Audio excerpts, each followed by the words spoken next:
This week, I wanted to explore the topic of finding courage to make big life changes. 2015 has been a year of immense change for everyone. And one of the areas, aside from personal relationships, which I've been talking a lot about too, personal relationships are really shaking and they're rattling in this new energy.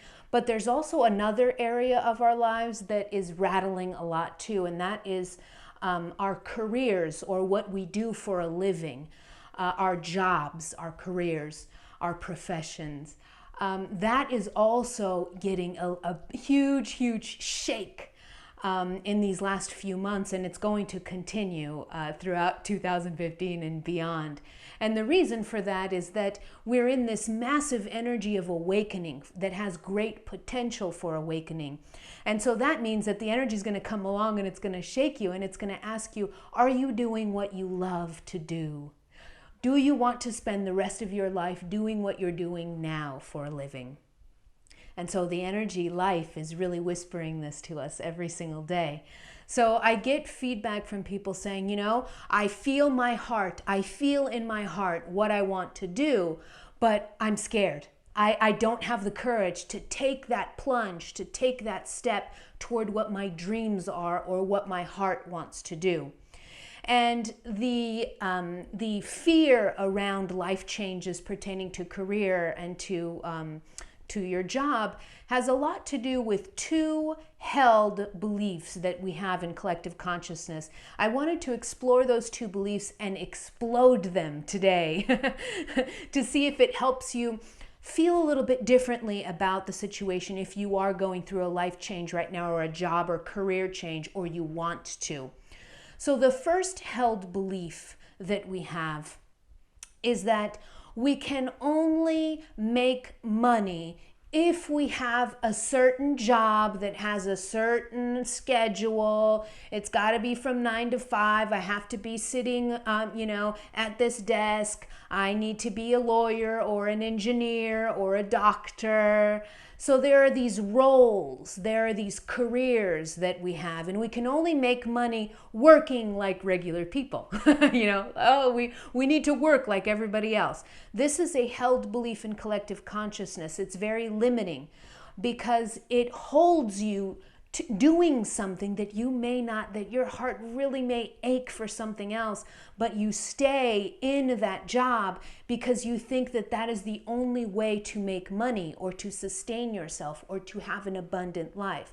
So there is the subconscious belief, collective consciousness belief number one, that you need to have a real job. I've heard this. I've even heard this from family when I first had my own life change and I quit my regular job. I was a clinician. I was a pediatric physical therapist.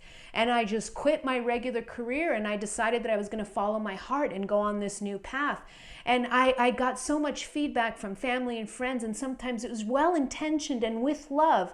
But one of the most common feedbacks I got, and one was from my mother. She's very earth. And she's probably going to laugh watching this video. But the feedback that I got from my mother was, she told me, but you have a career, like a real job. Why are you going to go do something else? How are you going to make money doing this new life coaching, spiritual guide kind of work? I don't understand. And so that was the feedback I got from my own mother. So this is how deeply held these beliefs are in collective consciousness, that you can only make money one way. And it's got to be with a real job. And that's how usually people will say it. It's a real job.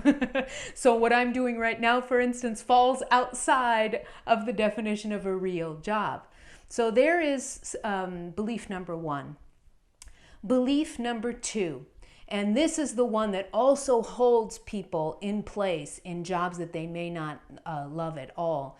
And that is the idea that people will say to me, well, at least I have a routine, I have predictability in my life, everything is working, in a predictable and routine way. If I go do this, everything becomes unpredictable. I don't know what I would do. It would be too much uncertainty, people say. So I'm just going to stay right here where I'm comfortable in my routine and my predictability. That's a belief also. And what's the belief? The belief that routine and predictability are good things. That is a belief, isn't it? That we stay and we do the same thing. Why? Because we subconsciously choose to do that same thing because we think it's better than doing something that is more uncertain. But here I'm going to explode this subconscious belief too. And that is, even if you think you're living in routine and predictability, it's only an illusion. It is an absolute illusion, because the real truth is we all live in uncertainty. We are all lost. I love to use this mantra, we are all lost. And when I say this, sometimes people say, oh my gosh, don't say that. That makes me feel nervous. But it's true. If you think that routine and predictability is really what defines life, it's an illusion of the mind. And we all know it's an illusion of the mind, because life will test us and will show us in so many different occasions. You could be walking out of your door to go to work, cross the street and get hit by a car. That can happen, right? So do you see how this predictability, how you thinking that your life is constantly the same, is an illusion? So the mantra, we are all lost, I love using it, because the more you say it, the more you begin to open up to uncertainty. We are so afraid of uncertainty, but that's really the foundation of life. Nobody knows what's going to happen to them in the next minute, and that's the way that life is supposed to work. And it's beautiful that way, because it means that there are always surprises waiting for us if we'll only walk in the direction of those surprises towards uncertainty. So there, I've exploded the second belief. And so these two beliefs, once they're exploded, that predictability and routine are good things, that they even exist, and that you can only make money doing one specific thing, and it's a real job. And a real job might not be what your heart wants. So if you want to go out and be an artist, you've probably not gone out to be an artist, because why? Collective consciousness tells you that artists don't make any money. So you see, when we start looking at so many beliefs that we have as a collective consciousness, then we can start exploding those beliefs, and we can simply say, hey, that's not true. I can absolutely make money. Abundance can reach me if I follow my soul. Because if I'm in alignment with my soul and what my higher self wants to do, abundance flows to me. It is inevitable that when I walk in alignment with source energy, that abundance is inevitable. There's a new belief. How's that one? Try repeating that belief. If I walk in alignment with source, abundance is inevitable in my life. And the other one is practice the mantra. We're all lost. And that's okay. There's nothing wrong with that. That's the way life is meant to be, and it's so beautiful that way, because it means there are so many surprises waiting for you. Just take that step.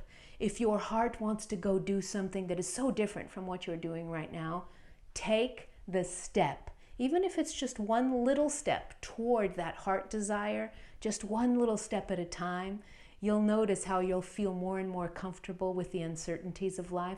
And you'll see it's just like this beautiful, beautiful dance of life. There's nothing to be afraid of. All is well, and you are protected and guided no matter where you go. Have a wonderful week, everyone.